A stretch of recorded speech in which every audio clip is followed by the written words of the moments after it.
Hey guys, it's Eve, and I'm sitting here because my friend is moving and I'm not feeling good. So this is about the best that I can do, is just help him, like, with the van. I wish I was feeling better, but I'm not. I've been reading,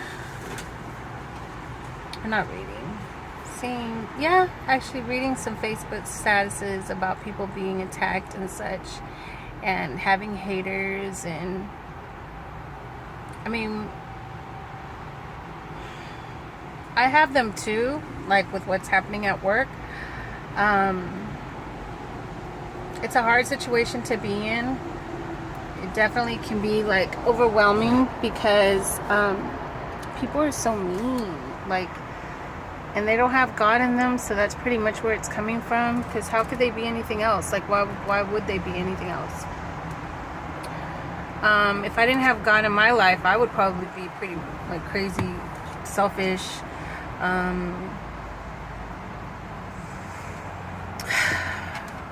angry, bitter, sad, lonely, scared, all that. And not to say that I don't feel those things, but when I feel those things, I reach out to my brothers and sisters in Christ. I reach out to God. Yesterday, I did feel sad in a sense because I had an interview for a practicum site, and it was with a sex offender facility, which was always my area of interest. Like, I've always wanted to help people that don't necessarily get people helping them. So it was kind of sad because although I might have did well, like he did like some mock scenarios, although I might have did well on the scenarios, I didn't like the way I felt afterwards. I don't know if I was just nervous because of the interview or because of the population that I would be dealing with. Like, some of the questions were like, if that person starts to get a crush on you and starts to, like, express their crush, like, how do you handle that? It was kind of hard to come up with an answer. Of course I did, but at the moment, like, it was just kind of like, oh yeah, this is how you handle it, la la. And the same thing for if they all of a sudden started to pay attention to your car, how far away you might live, like, just kind of making statements that they know more about you than you think you know. They think that you think they know.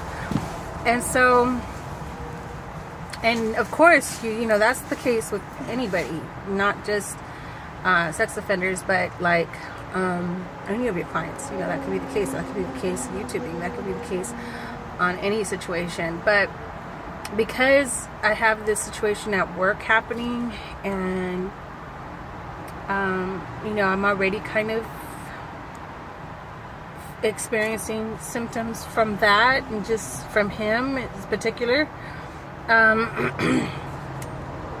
it did affect me to go home and to think about, like, yeah, what if, do I really want to work with this population? And I'd never had those doubts before. So I got to pray about that and ask God for guidance. But I share that to say that, the world is the world. It's evil. It's filled with a lot of negative things, and that's what you're going to experience. So we can't be surprised per se, but we do have our great comforter in peace, and he has plans for us, plans for good and not evil. So we can rest in that, and I do rest in that. Nonetheless, it is not good that man should be alone. So the fact that I'm going through this, I have the kids, but I think it was the first time that he's moving stuff alone. I think it was the first time that I actually really, I mean, I always miss my husband, but it was the first time that I really missed him, like missed him with everything in me. Just because, you know, I don't think I would have felt not the fear, but just the security, I guess, of, yeah, in some sense of fear of, like, what if a guy follows me home, or like my husband can't take me to work, not work but practicum, to make sure I'm okay, to make sure that they know I have somebody and stuff like that. But I mean, I guess that's putting our faith in man and not God. So I'm just leaving it in God's will, like in his hands. If they decide to give me the position, part of me feels like it's too soon, but, and like I'd mentioned before, like I go to therapy, so I guess I'll discuss this with my therapist to see, because one of the things is that we're human, you know, therapists are human too. So when we're going through our own stuff, regardless of whether or not we have actual situations that we're going through, like they suggest that we have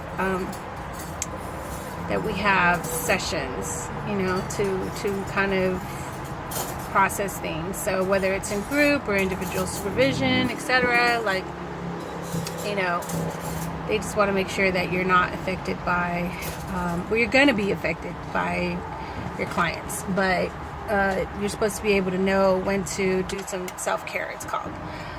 So I gotta do some self-care, and I think my self-care needs to continue before I go, but I don't know, maybe it's just nervousness of getting into practicum again. We don't get paid for it. It sucks, but yeah, I don't know. Just gotta really pray on it. So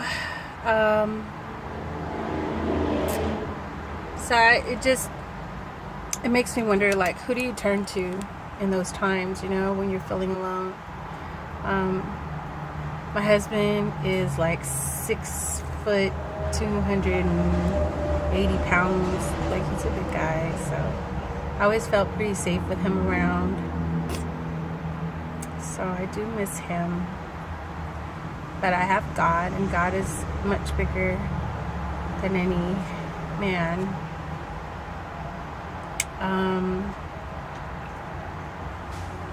It's a human need to want to have somebody there, you know. So, but I'm trusting the Lord that whatever is supposed to happen is going to happen, with this job, with marriage, and all of that. So I'm sweating because I'm in the car. I don't know how hot it's going to be today. So yeah, so when you need help and you don't have somebody to come through, I mean, this is the most that I can help my friend. I feel bad. I offered to hire somebody to help him on my behalf because I'm not feeling good. I have that cough that just doesn't seem to want to go away. Although today seems to be better. Yeah, so the other thing I wanted to talk about was young women these days.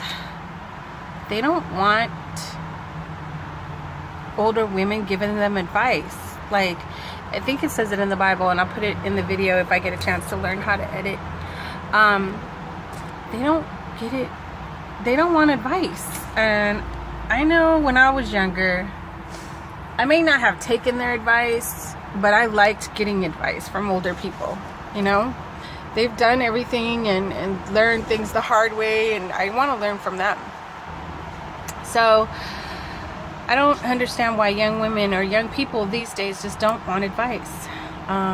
This one girl, she, I'm not going to say who it is, but, you know, she's making some of the same mistakes that I made when I was younger. Not to the extent at all of what I did, because I did some really, really, really ratchet things, and I have yet to fully give my testimony. But she's separated from her husband. I'm a big advocate of marriage. You know, I understand some things are just really bad and you have to get away from it. Violence or verbal abuse. But I still believe in reunification through therapy, and especially when there's children involved. People try to say, don't stay together for the children. Why not?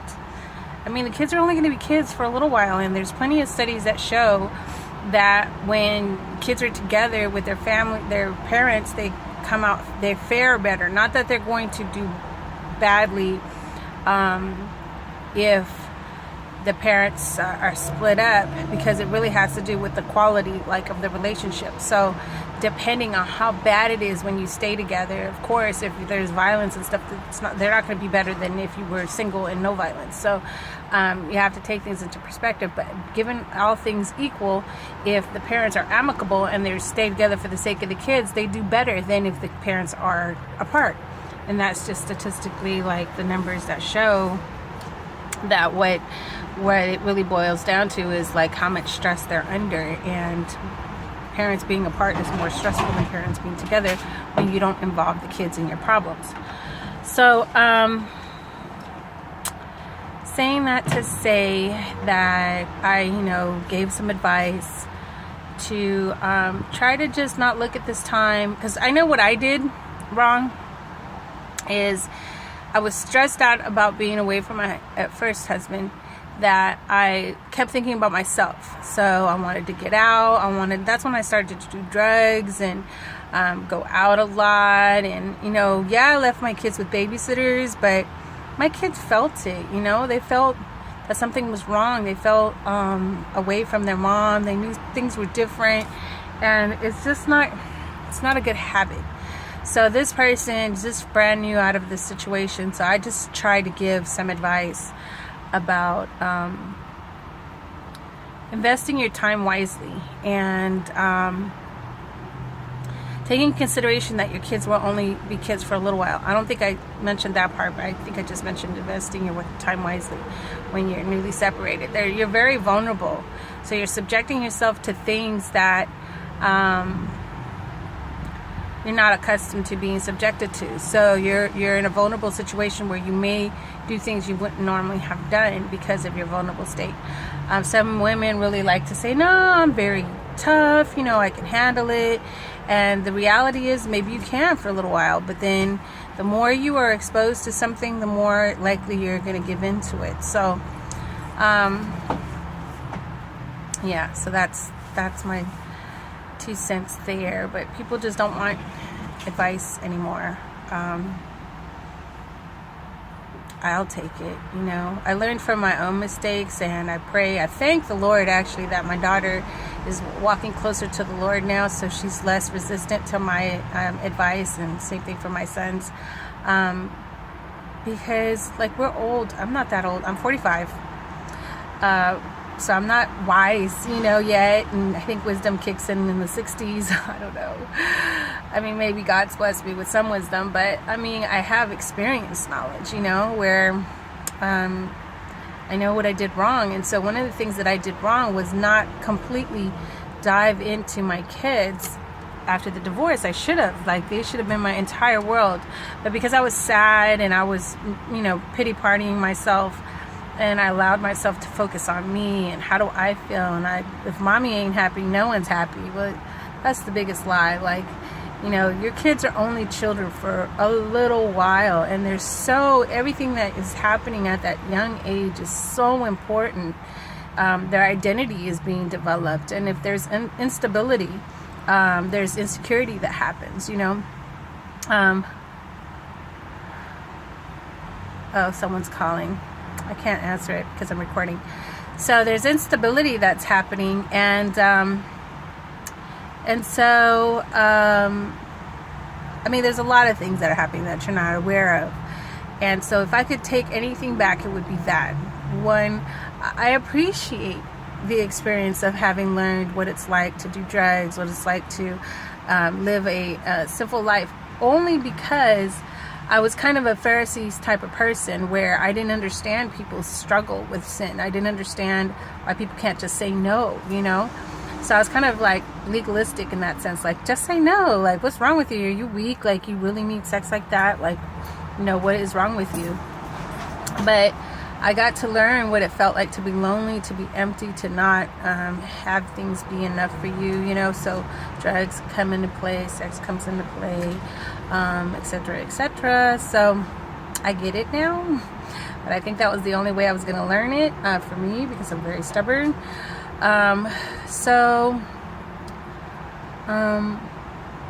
But I also didn't have anybody around that I could confide in, that could tell me, no, Eve, you're spiraling down, you know, be careful, you're vulnerable. Like, nobody told me that stuff. So I kind of wish somebody was around for that, but yeah. So if you are going through anything and you can have the ear of somebody that's already gone through it, like, take advantage of it. And maybe you're not going to listen to their advice, but you know, what do you have to lose? You could learn something, especially when it's being done in love, you know. And then don't mock the fact that they're trying to give you advice. Like, that's just really indicative of your processing capabilities. Like, you should be able to take comments made or advice given that is coming from a place of love and a place of trying to help you. But anyways, yeah, I do want to do something on other topics, like what I'm struggling with right now with workplace issues. But I've got to go. So, love you guys with the love that God has given me, has blessed me with. And I pray that your day is highly favored, and if not, that the peace of God goes with you either way. Love you.